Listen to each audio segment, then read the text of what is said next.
ሰላም ጤና ይስጥልኝ ጠበቃ ሰለሞን የተከበሩ የክልል ምክር ቤት አባል አቶ ዮሐንስ ቧያለው እንዲሁም ደግሞ የህዝብ ተወካዮች ምክር ቤት አባል አቶ ክርስቲያን ታደለ ክስ መዝገብ ስር የሚገኙ ተከሳሾች አሁን ከፊታችን በክርስትና አማኞች ዘንድ የሚከበረውን የገናን በዓል ምክንያት በማድረግ ከእስር ሊፈቱ ይችላሉ የሚል ነገር በማህበራዊ ሚዲያ ላይ በስፋት ተሰራጭቷል። ከዛም ባሻገር የተከበሩ አቶ ክርስቲያን ታደለና አንዳንድ አሁን ማረሚያ ቤት የሚገኙ ክሳቸውን የሚከታተሉ ግለሰቦች የይቅርታ ደብዳቤ ጽፈዋል የሚል ነገር በስፋት እየተነገረ ነውና ይሄን በሚመለከት የምክር ቤት አባላትንም ለማናገር ሞክሬያለሁ። በእነሱ በኩል እስካሁን ድረስ እንደ ፓርቲ አብን የሚያውቀው ነገር አለመኖሩን እንዲሁም ደግሞ እንደ ምክር ቤት አባልነትም በምክር ቤት ውስጥ የነገር ስለመነሳቱ መረጃ እንደሌላቸው አንስተዋልና እርሶ ጠበቃ እንደመሆኑት የነኚህ በዚህ ክስ መዝገብ ውስጥ ያሉትን ጉዳዮች እየተከታተሉ ስላለ እንደው ስለዚህ ነገር የሚያውቁት መረጃ ካለ ቢያጋሩን። ጴጥሮስ ይቅርታ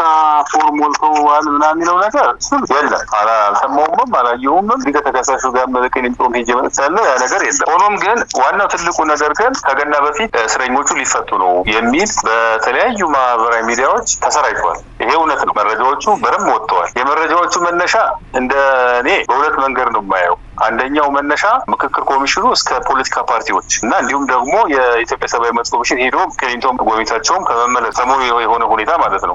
ከዛ መነሻነት አንዱ ማስረጃ ነው። ምክንያቱም ምክክር ኮሚሽኑ ከዚህ በፊት ከ6 ወር ምናምን በፊት ፈቱ የሚል መግለጫዎች ሰጥቷል። ከዛ በኋላ ፖለቲካ ፓርቲዎች በተደጋጋሚ ይሄን ብለዋል። እንደውም ባለፈው ሳምንት ኢህአፓና እናት ፓርቲ ሄደው እስረኞቹን ጎብኝተው መጥተው መግለጫ ወጥተዋል ይፈቱ የሚል። ልክ ያ ከሆነ በኋላ ፓርቲው የብልጽግና ፓርቲ ዋና ደጋፊ የሆኑት ግለሰብ በማህበራዊ ወደ ሚዲያ ወጣው እስረኞቹ ሊፈቱ ነው ከገና በፊት ሊፈቱ ነው ብለው ያንን ተናግረዋል። ሌሎችም ፓርቲ ደጋፊዎችም ያንን በሶሻል ሚዲያ ሰራይተዋል። እንዲሁም ደግሞ በሶሻል ሚዲያ ላይ አጠቃላይ እስረኞቹ ከገና በፊት ሊፈቱ ነው የሚል ዘገባዎች ተሰራይተዋል። እንደኔ እምነት በእርግጥ እስካሁን መሬት ላይ የወረደ የለም። እንደሚታወቀው ከዚህ ከአማራ ፋኖ ጋር በተያያዘ አማራ ክልል ጋር በተያያዘ ተከሳሾች ወርመ ከ350 በላይ እስረኞች በአራቱም እስር ቤቶች ይገኛሉ። እነዚህ እስረኞች ከነዚህ እስረኞቹ አብዛኛዎቹ እኔ ያስኳቸው ስለሆነ ኦልሞስት ወደ 12 13 ወደ 10 እና 11 አካባቢ በግል ያስኩት መዝገብ አለ።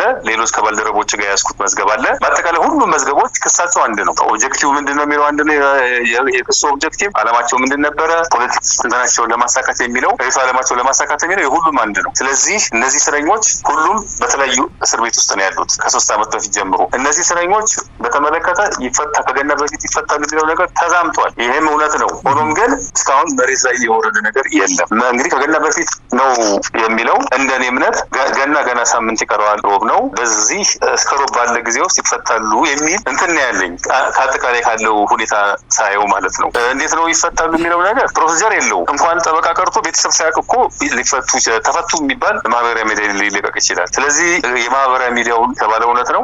ማስረጃዎቹም ደጋፊ ማስረጃዎችም እነዛ ናቸው። የኔም እምነት ወደዛው ነው። ፈቱ እንደሚችሉ ይጠብቃሉ ካለው የማህበራዊ ሚዲያ ስርጭት አንጻር ይጠብቃሉ። ምናልባት እንደው በአንድ ወቅት ጠቅላይ ሚኒስትሩ ሲናገሩ ይቅርታ የሚደረገው ጥፋተኛ መሆኑ ከተረጋገጠ በኋላ ነው። የፍርድ ሂደቱ መካከል ፍርድ ክስን ማቋረጥ ፍትህ ሚኒስቴር ተግባር ነው። እኛ ግን ይቅርታን የሚለውን ነገር ማየት የምንችለው እንደ መንግስት መጀመሪያ ግለሰቦቹ ወይም ተከሳሾቹ ጥፋተኛ ከተባሉ በኋላ ወይም ፍርድ ቤቱ ውሳኔ ከሰጠ በኋላ ነው የሚል ነገር ሲያነሱ ያስታውሳሉ ብዬ አስባለሁኝና በእርግጥ ወጥነት ያለው አሰራር አንመለከትም። አንዳንድ ጊዜ ፍርድ ቤቱ ውሳኔ ከሰጠ በኋላ በይቅርታ የመልቀቅ ወይም ይቅርታ ደብዳቤ የማጻፍ ነገር ይኖራል። አንዳንዴ ደግሞ በክስ ሂደት ላይ ያለ ክሱን የማቋረጥ አሰራርም ይኖራልና አሁን ባለው ሂደት እንግዲህ ፍርድ ቤቱ ፍትህ ውሳኔ ከመስጠቱ በፊት ክስ ማቋረጥ ነው ተብሎ የሚወሰደው ወይስ ደግሞ ይቅርታ ነው ተብሎ የሚወሰደው? አሁን መዝገቦቹ እንግዲህ ሁሉም መዝገቦች በስቴፕ የተለያየ ደረጃ ላይ ነው ያሉት። የተወሰኑ መዝገቦች አቃቤ ሕግ ማስረጃ ከተሰማ በኋላ የተከሳሹ መከላከያ ማስረጃ ነው። የተወሰኑ መዝገቦች አቃቤ ሕግ ማስረጃ ላይ አስተያየት ለመስጠት፣ የተወሰኑ መዝገቦች አስተያየት ተሰጥቶ ይከላከሉ አይከላከሉ የሚል ለመስጠት፣ የተወሰኑ መዝገቦች እንኳን በቅርብ ያስኳቸው ገና ክስ ተነቦ ማስረጃ ለአቃቤ ሕግ አሰማለሁ በማለት የተቀጠሩ ናቸው። ስለዚህ ሁሎችም በሂደት ላይ ናቸው። በዚህ ጊዜ የሚደረገው ሁኔታ ምንድን ነው? ክስ ማቋረጥ ነው። ይሄን የሚያቋርጠው ደግሞ ጠቅላይ ሚኒስትሩ ፓርላማም ሳይሆን ከሳሽ ነው፣ አቃቤ ሕግ ነው፣ ፍትህ ሚኒስቴር ነው ይሄን ስራ ሊሰራ የሚችል። በእርግጥ ፍትህ ሚኒስቴር ብቻውን አይሰራውም። የሚኒስትሮች ምክር ቤት አለ። እንግዲህ ከላይ ያሉ አካላቶች አሉ። እነሱ በወሰኑት መሰረት ፍትህ ሚኒስቴር ስልጣኑ የፍትህ ሚኒስቴር ነው። ከሳሽን ፍትህ ሚኒስቴር ነው። ክስም የማቋረጥ ስልጣኑ የፍትህ ሚኒስቴር ነው። ስለዚህ አሁን ባለው ደረጃ የሚሆነው ክስ ማቋረጥ ነው። ክስን አቋርጦ ይሄን እንደ ጥሩ ምሳሌ ከዚህ በፊት ያለውን ነገር ማየትም ተገቢ ነው። ለምሳሌ የዛሬ 4 ዓመት የቅርብ ጊዜው በነ ጀዋርና እነ እስክንድር ነጋ በተከሰሱበት ክስ ላይ እኔ ጠበቃ ነው በእነ እስክንድር ጉዳይ ላይ። በሌላ በኩል ደግሞ ጀዋርም በዛ በኩል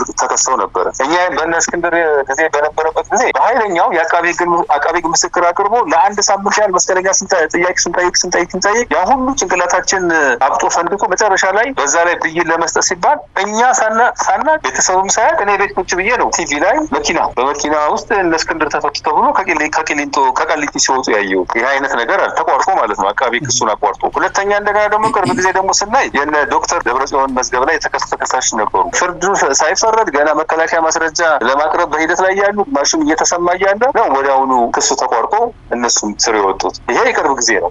ቀደሙን ትተን ማለት ነው በኢህአዴግ ጊዜ የነበረውን ትተን። ስለዚህ አሁንም ያለው ምንድን ነው? እነዚህ ተከሳሾች ኦልሞስት ከ350 በላይ ናቸው። በተለያዩ እስር ቤት ነው ያሉት። የሁሉም ክስ አንድ ነው። ደረጃቸውም ቅድም ያልኩ ነው። አውቶማቲክ ይሆናል ብዬ የማስበው በቃ አቃቤ ክሴን አቋርጫለሁ ብሎ ድንገት በሆነ ሁኔታ ከስር ሊወጡ ይችላሉ እና ልናያቸው እንችላለን ነው። ምናልባት ጠበቃ ሰለሞን እዚህ ጋር አንድ የሚነሳ ክርክር አለ። ይሄ ነገር የመንግስት ስልታዊ አካሄድ ነው ማለት ይቻላል?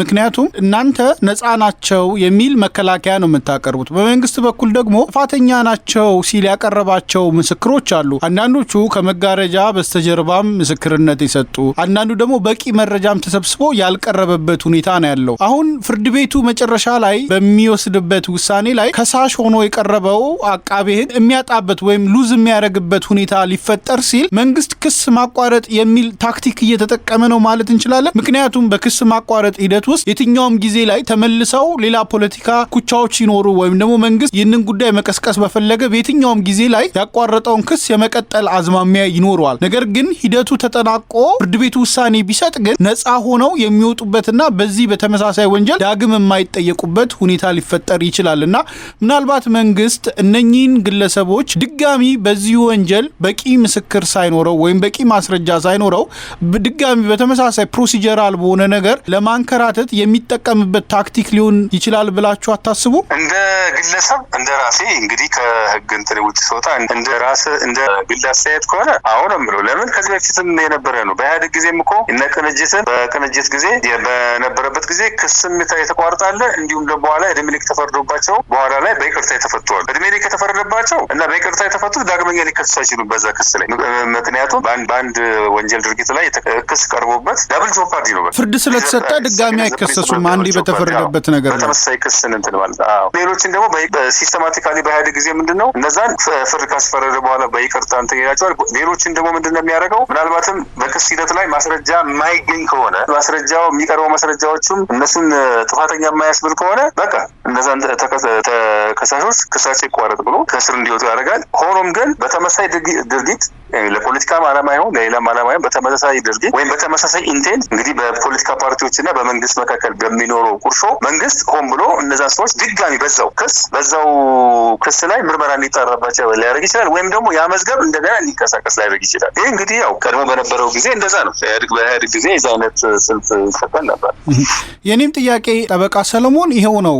አሁን ክስ ማቋረጥ የሚለው ነገር ክስ የማንጠልጠል አይነት አድርጌ ነው እኔ በግሌ የምረዳው። ምክንያቱም ከዚህ በኋላ የሚኖራቸው የፖለቲካ እንቅስቃሴ እነኚህ ግለሰቦች ፖለቲከኞች ናቸው። አክቲቭ የሆነ የኢትዮጵያ ፖለቲካ ውስጥ የሚንቀሳቀሱ ግለሰቦች ናቸው። ክልሉ ላይ ያለው ጦርነት አሁንም እልባት ያገኘ ወይም እነሱን ያስጠረጠራቸው በወንጀል ያስጠረጠራቸው ጉዳይ መፍትሄ ያገኘ ነገር አይደለም እና አሁንም ትኩስ የሆነ የጦርነትና የፖለቲካ ሽኩቻ ባለበት ሁኔታ ላይ በዚህ መንገድ ክስ አቋርጠናል ማለት አሁንም አንጠልጥሎ መተው ከዚህ በኋላ የሚኖራቸውን የፖለቲካ እንቅስቃሴ ላይ ገደብ ለመጣል ወይ ከሀገር ጥለው እንዲወጡ ወይም ደግሞ በሀገር ውስጥ ካሉ ድጋሚ እንዳይታሰሩ ዝምታን እንዲመርጡ የማድረግ አይነት አይሆንም ወይ? በዚህ ሂደት ላይ ክሱን ጨርሶ ፍትህ ማግኘት ፍርድ ቤቱ ጥፋተኛም ካለ ጥፋተኛ መሆን ወይም ደግሞ ወንጀል ነጻ ካረጋቸውም ደግሞ ነጻ መሆን ወይም ደግሞ ይቅርታም ከሆነ ከፍርድ በኋላ ቢሆን ቅድም እንደተባለው ደብል ጂኦፓርዲን ማስቀረት ይቻላልና እንደው በዚህ አንጻር እንደ ህግ ባለሙያ የእርሶ ምክር ምንድን ነው?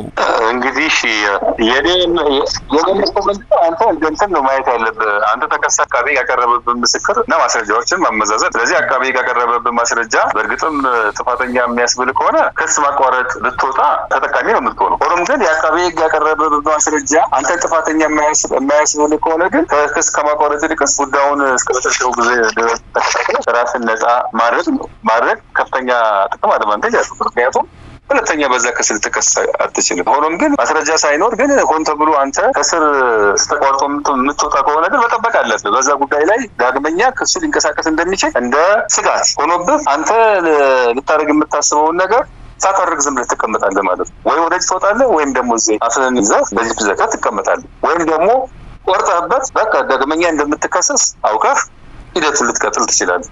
ስለዚህ ሁለቱም አድቫንቴጅ አለ፣ ዲስአድቫንቴጅ አለው። በሌላ ቋንቋ ማለት ጥቅምም ጉዳትም አለው ነው።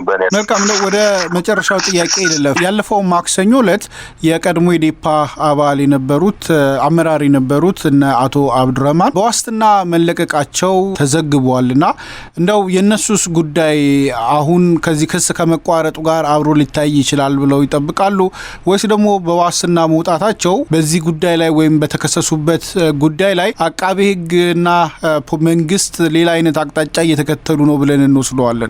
እንግዲህ ሌላ አይነት አቅጣጫ አቃቤ ገና ፖሊስ አይነት አቅጣጫ እየተከተሉ አለ። ይሄ ቀደም ብሎ የሆነ ነው። ምክንያቱም እነዚህ ለ2 ዓመት ያህል ከ23 ተከሳሾች ጋር አብሮ ተከሰው አቃቤ ማስረጃ አቅርቦ ከዛ በኋላ መጀመሪያ ዋስትና በሚያስከለክል ነበር የተከሰሱት። በኋላ ግን እኛ በሰጠነው የሰነድ አስተያየት መሰረት ፍርድ ቤቱ ከዋስትና ከሚያስከለክለው አንቀጽ ዋስትና በሚያስፈቅደው አንቀጽ ቀየረው። ያንን ከቀየረው በኋላ እንደገና አዲስ ዋስትና ክርክር አደረገ። ሌሎችን ከለከለ። 3ቱን ይውጡ አለ። አሁን በእንትኑ አሁን ለምሳሌ ይቅርታ የሚለው ልተውና ይፈቱ የሚል አሁን ይለያያል።